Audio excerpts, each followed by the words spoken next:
Okay, so get ready to dive into something completely different today. We're talking art, but with a twist. Hmm. Our subject is, well, sea sponges. You heard right. And no, not the ones in your kitchen. Right. We're talking about this artist, Dr. Vedat Akman. He's Turkish, and he uses actual sea sponges to create these amazing, really unique pieces. And that's where this gets so fascinating. It's not just like, oh, look, sponges is art. It's Right. about what they represent. Dr. Ackman, he's trying to start a conversation, I think, about how we relate to the ocean, to history, even those hidden kind of overlooked wonders, the things we take for granted. Yeah, those everyday things that might have these whole stories behind them. Speaking of which, we're working with excerpts from his 2024 art catalog for this exhibit he has called Cetus. Interesting. And it's got all these details about sponge diving history, specifically in Bodrum, Turkey. That's where he lives and works. Oh, wow. Okay.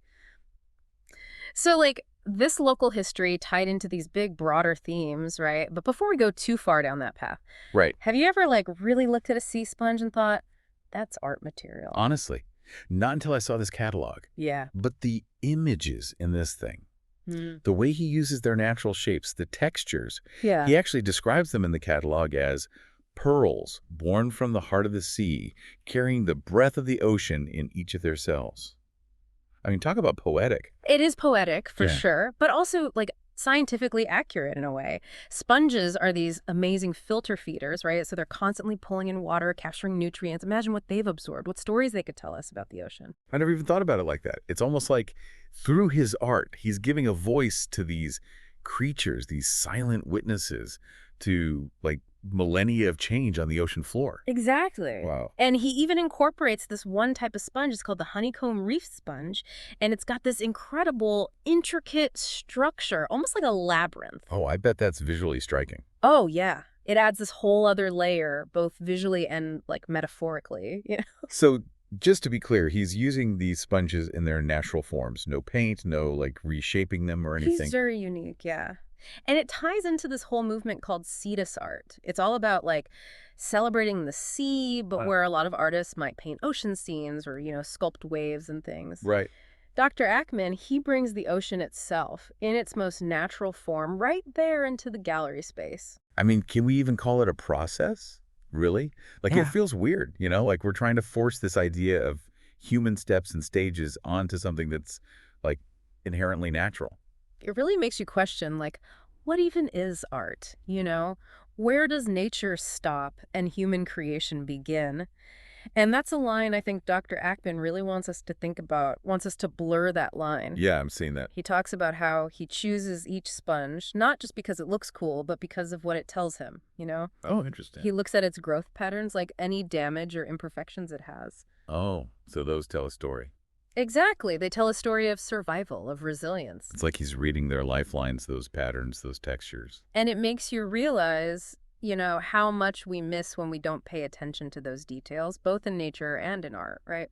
Right, right. And speaking of details, there's this other whole layer to Dr. Ackman's work, like his connection to this place, to Bodrum, Turkey. Ah, Bodrum. It's steeped in maritime history, so it's not surprising at all that he's chosen to live and work there. Yeah. And it's interesting to see how that local history kind of shows up in his artwork. Yeah, and the catalog mentions that Bodrum has this whole history of sponge diving, which I have to say, I knew nothing about before this. It's intense. It's physically demanding, often Yeah. dangerous. You're diving deep in the Aegean Sea to harvest these sponges. Wow. And for centuries, it was just how people in Bodrum lived. Their whole lives, tied to the sea and to these sponges. So we're not just talking about some random natural resource, right? We're talking about a material that represents a very specific human story. It's a whole cultural heritage right there in these sponges. Exactly. And he gets that. He really does. He even dedicates a whole section in the catalog to the sponge divers of Bodrum. Oh, wow. He highlights their skills, their bravery, talks about how the way they understand the sea passed down over generations. It's like his own fascination with sponges, just in a different form. It's like he's creating a link between the past and the present, between humans and the natural world. You know what I mean? Like it's more than just art hanging on a wall. It's starting a conversation. And he actually takes it a step further because Bodrum actually has a sponge museum dedicated to the whole history and tradition of sponge diving. Wait, seriously? A whole museum just for sponges? It's pretty cool. They've got exhibits with old diving equipment, the suits, the breathing apparatus, the whole thing. Gives you a real sense of the challenges these divers faced. And of course, they have a huge collection of sponges, all different types, just showing the diversity and, just the beauty of these creatures we usually don't even think twice about. So it's like we have Dr. Ackman using sponges to make art that makes us think about nature, history, our place in it all. And then there's this sponge museum trying to keep that tradition alive, Yeah. the very tradition that brought those sponges to his attention in the first place. It really shows how everything's connected, right? The art, it doesn't just exist on its own. It's part of this much bigger story, a story about history, about culture, about the natural world. It makes you think, like, if Dr. Ackman wasn't living and working in Bodrum, would this art even exist?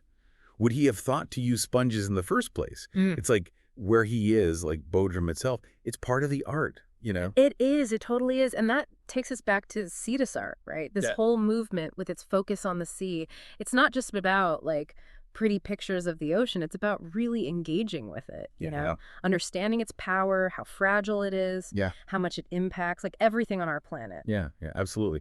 And Dr. Ackman's work using these actual sponges, it's different, right? It's so tactile, so immediate. You're not just seeing a painting of the ocean, you're right there with it. He even mentions how the sponges still have this faint scent of the sea even after they've been harvested. It's subtle, but it's like this whole other layer to the experience. Wow. So he wants people to really experience it, not just see the ocean, but smell it, like almost taste it. Exactly. It's kind of wild to think that something is like every day as a sea sponge can do that make you feel that way. Yeah. Makes me wonder, what would someone who's never even seen the ocean think of this art? Would they still feel that connection, that awe? Well, that's the beauty of art, right? It goes beyond language, culture, even your own personal experiences. A kid seeing these crazy shapes and textures, they might feel something totally different than someone who grew up on the coast. But the connection is still there. Yeah, there's something universal about it. It's primal, almost. Like he's tapped into something we all share deep down, that sense of wonder, that curiosity. And maybe a little bit of fear, too. Let's be real. The ocean is powerful, even dangerous sometimes. It reminds us that we're not always in control. It's humbling. Especially these days when it's so easy to feel disconnected from nature. It's like Dr. Ackman is saying, hey, look closer. Remember, you're part of something much, much bigger. And that even in these the most unexpected places, like a simple sea sponge, we can find beauty, history, this deep connection to the natural world. It's a powerful message, and he's found a really unique way to share it. So if you're ever in Bodrum, definitely check out Dr. Vedat Ackman's work. And until then, let it be a reminder to, I don't know, look beyond the surface of things. Find the extraordinary in the ordinary. And never underestimate what art can do, how it connects us to the world around us.